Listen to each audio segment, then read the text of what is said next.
नमस्कार, मैं गोविंद। हाल ही में अपने देश में सिर्फ दो ही चर्चाएं जोरों पर है। पहली है किसान आंदोलन, कब ख़त्म होगा कुछ पता नहीं चल रहा। दूसरा है एक नया ही राग जो शुरू हुआ है, वो है व्हाट्सएप का। व्हाट्सएप ने अपनी प्राइवेसी पॉलिसी को अपग्रेड करने के साथ ही एक मैसेज भेजना शुरू किया है सबके फ़ोन पर कि आप सबको 8 फरवरी तक हमारी इस पॉलिसी को एक्सेप्ट करना है, एग्री करना है, नहीं तो उसके बाद आपका व्हाट्सएप अकाउंट जो है वो ऑटोमेटिकली बंद हो जाएगा।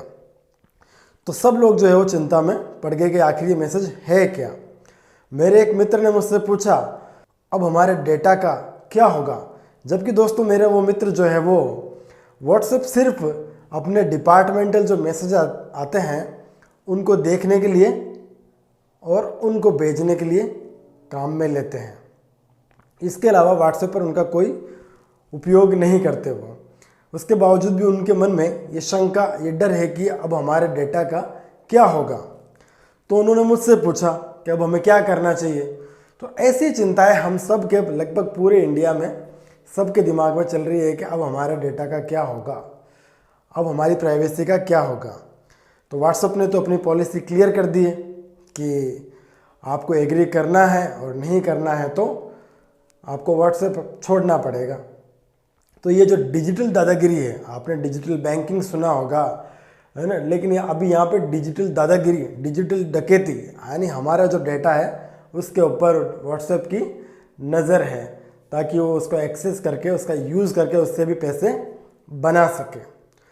तो इस दादागिरी का इलाज क्या है दोस्तों? इस दादागिरी के इलाज वैसे सरकार के पास होता है। सरकार चाहे तो व्हाट्सएप से जवाब तलब कर सकती है, उसके ऊपर प्रेशर बना सकती है, लेकिन हम जानते हैं हमारे देश की सरकारों को, हमारे देश की सरकारें तो खुद हमारे डाटा को कब्जे में लेने के लिए जुटी हुई है अलग अलग तरीक़ों से।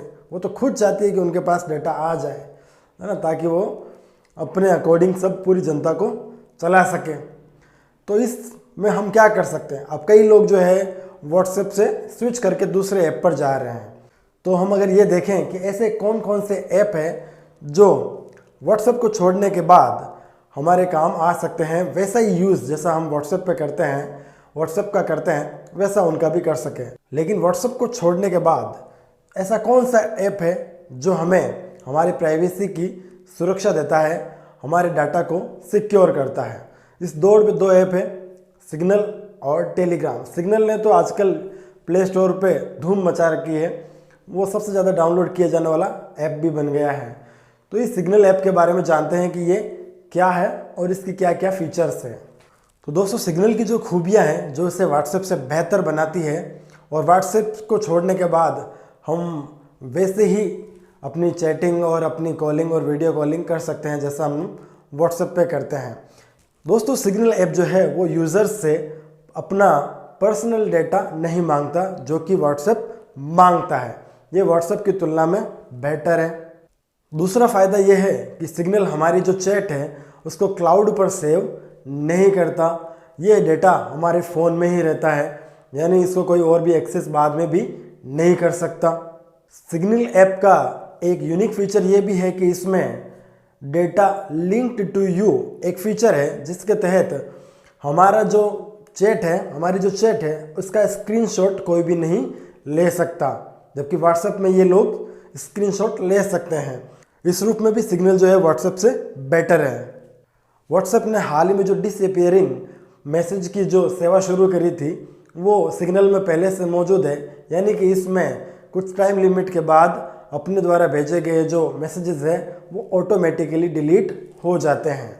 सिग्नल का एक फ़ायदा ये और है कि जैसे व्हाट्सएप में तो हमको कोई भी किसी भी ग्रुप में ऐड कर सकता है अपनी मर्ज़ी से, लेकिन सिग्नल में हमको कोई भी व्यक्ति अपनी मर्ज़ी से किसी ग्रुप में ऐड नहीं कर सकता। इसके लिए पहले उसको इनवाइट भेजना पड़ता है और हम उसके इनवाइट को एक्सेप्ट करते हैं तो ही हम उस ग्रुप में ऐड हो सकते हैं, अन्यथा नहीं। तो इस रूप में भी सिग्नल जो है वो व्हाट्सएप से बेटर है।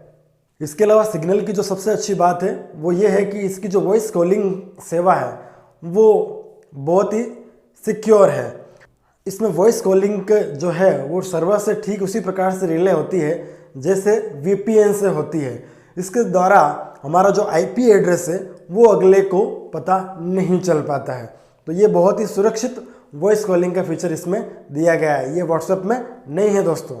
इसके अलावा जो व्हाट्सएप के फीचर है जैसे कि ऑडियो कॉलिंग, वीडियो कॉलिंग, ये सब इसमें मौजूद है। तो व्हाट्सएप की इस डिजिटल डकैती के बाद जो टेस्ला के सीईओ है एलन मस्क, उन्होंने भी ट्वीट करके ये कहा है सबको कि आप सिग्नल ऐप यूज़ कीजिए क्योंकि ये बहुत सिक्योर और सुरक्षित ऐप है। ये भी व्हाट्सएप की तरह ही एंड टू एंड इनक्रिप्टेड है, यानी हमारे जो मैसेजेस हैं, हमारी जो कॉल्स है, वो भेजने वाले और पाने वाले के अतिरिक्त तीसरा व्यक्ति इसमें कोई भी इंटरफेयर नहीं कर सकता, कोई भी उसको नहीं पढ़ सकता। और सिग्नल ऐप की खास बात ये भी है दोस्तों, सिग्नल की स्थापना जो है वो signal foundation and signal messenger ने की है, जो कि एक नॉन प्रॉफिट ऑर्गेनाइजेशन है। इसका उद्देश्य पैसा कमाना नहीं है। और जिसने व्हाट्सएप बनाया था ब्रायन एक्टन और उनके साथ जॉन कूम, उन्हीं में से एक ब्रायन एक्टन ने ही इसको डिज़ाइन किया है। इस ऐप को जो डेवलप किया गया है वो मॉक्सी मर्लिन स्पाइक द्वारा किया गया है। उनके साथ में व्हाट्सएप के ही को फाउंडर ब्रायन एक्टन ने भी इसमें भूमिका निभाई है। इन दोनों ने मिलकर इस सिग्नल का निर्माण किया है। तो जो ये एक नॉन प्रॉफिट ऑर्गेनाइजेशन है, इस कारण से ये जो है वो आगे भी सुरक्षित रहने वाला है, यानी हमारा डेटा किसी और के साथ, किसी भी एजेंसी के साथ शेयर नहीं किया जाएगा। सिग्नल के अलावा जो एक अन्य ऐप है वो टेलीग्राम, उस पर भी बहुत सारे लोग जुड़े हुए हैं। उस पर लगभग 40 करोड़ यूज़र अभी है। इसमें भी वही सारे फीचर्स मिलते हैं। कुछ एक्स्ट्रा फीचर्स है जैसे कि पोल, क्विज, हैशटैग, और उसमें लगभग 2 लाख लोगों का ग्रुप एक साथ बनाया जा सकता है। ये कुछ एक्स्ट्रा फीचर्स है, बाकी सेम फीचर्स व्हाट्सएप और सिग्नल में जो मौजूद है वो है। लेकिन इन तीनों ऐप में दोस्तों सबसे जो सिक्योर और सुरक्षित ऐप है वो है सिग्नल ऐप। तो आप भी अगर चाहें तो अपने सिग्नल ऐप को यूज़ कर सकते हैं। और व्हाट्सएप की जो ये डिजिटल दादागिरी है, इसका जवाब हम दे सकते हैं। अगर ये वीडियो आपको इन्फॉर्मेटिव लगा है तो लाइक कीजिए, शेयर कीजिए, और यदि हमारा काम आपको पसंद आता है तो हमारे चैनल को सब्सक्राइब भी कीजिए। धन्यवाद।